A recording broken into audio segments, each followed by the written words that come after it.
السلام علیکم ورحمۃ اللہ وبرکاتہ۔ سیرت النبی صلی اللہ علیہ وسلم کورس میں آپ سب کو خوش آمدید ہے۔ اہلاً و سہلاً مرحبا۔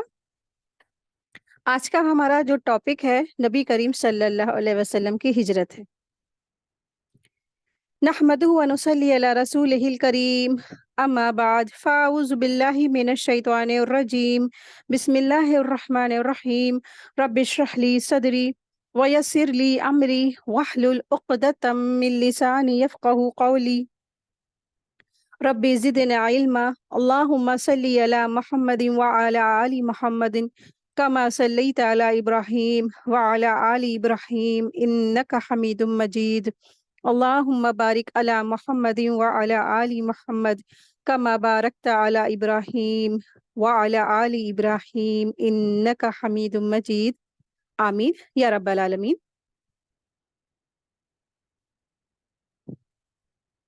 نبی صلی اللہ علیہ وسلم کی ہجرت۔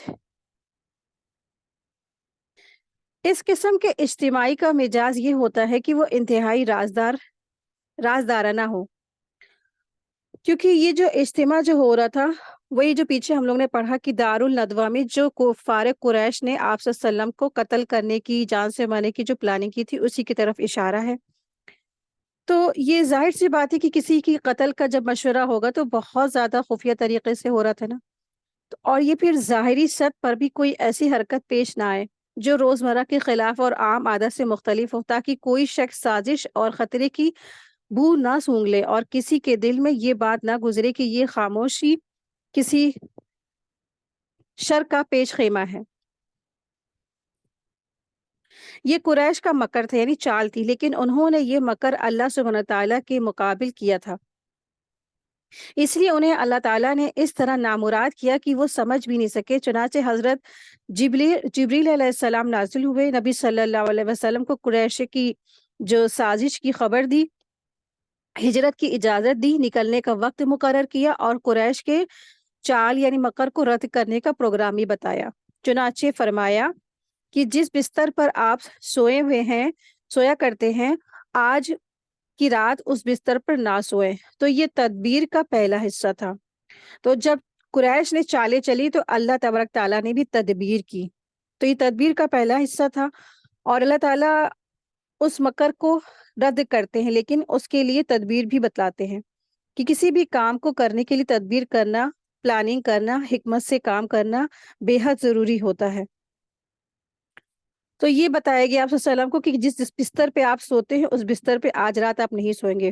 اور ادھر ٹھیک دوپہر کے وقت جب لوگ اپنے اپنے گھروں میں آرام کیا کرتے تھے، رسول اللہ صلی اللہ علیہ وسلم ابو بکر صدیق رضی اللہ عنہ کے گھر تشریف لے گئے اور ان کے ساتھ ہجرت کا پروگرام طے کیا۔ چنانچہ دونوں سواریوں کا سامان نہایت تیزی سے تیار کیا۔ عبداللہ بن ارقط لیسی ہے جو ابھی تک دینی قریش ہی پر تھا، جو دینی یعنی قریش یعنی وہ ابھی کفار ہی تھے اور یہ غیر مسلم تھے، اور یہ بات طے کی اور اس کا عہد پیمان لیا کہ وہ اجرت پر ان کو مدینہ لے جائے گا۔ یعنی کہ ایک یہ غیر مسلم تھا، اور اجرت یعنی کہ وہ کچھ پیسے وغیرہ دے کے یا فیس وغیرہ دے کے اس کام کے ذریعے سے وہ پیسے دے کر کے وہ آپ صلی اللہ علیہ وسلم اور ابو بکر کو مدینہ لے جائیں گے۔ تو یہ شخص راستوں کا بڑا ماہر تھا، کیونکہ اپوزٹ ڈائریکشن میں ان لوگ نے کیا کیا، تدبیر کی تھی نا، کیونکہ مدینہ جدھر تھا اس طرف سے اپوزٹ ڈائریکشن میں جا کے پھر یوں گھوم کر کے اس طریقے سے وہ لوگ مدینہ گئے تھے۔ تو جو یہ شخص تھا غیر مسلم تھا، لیکن جو راستوں کا بہت زیادہ جانکار تھا۔ تو اس سے یہ پتہ چلتا ہے کہ ضرورت کے وقت قابل اعتماد یعنی کہ جس کے اوپر ہم بھروسہ کر سکتے ہیں نان مسلم سے مدد لی جا سکتی ہے۔ اور اسے بتایا گیا کہ وہ 3 رات کے بعد جبل ثور کے پاس آئے گا، ٹھیک ہے، اس سے ٹائم بھی بتا دیا گیا کہ ہم لوگ کو کب جانا ہے، تاکہ یہ جو قریش مکہ جو آپ صلی اللہ علیہ وسلم کے خون کے پیاسے تھے، پھر وہ 3 دن کے بعد مکہ کو چھوڑ کر جائیں گے۔ ابھی کیا کرنا تھا ان لوگوں کو، کہاں جا کے چھپنا تھا، غار ثور میں۔ تو 3 دن کے بعد اس کو بتا دیے گا اس جگہ پہ تم اس جگہ پہ ملنا، وہاں سے ہم لوگوں کو ساتھ میں لینا، اور ہم لوگوں کو کہاں پہ لے کے جانا، تمہیں مدینے لے کے جانا ہے۔ اس کے بعد رسول اللہ صلی اللہ علیہ وسلم واپس آ کر اپنے روزمرہ کے کام میں حسب عادت اس طرح لگے رہے کہ کسی کو محسوس تک نہ ہوا کہ قریش کے کردار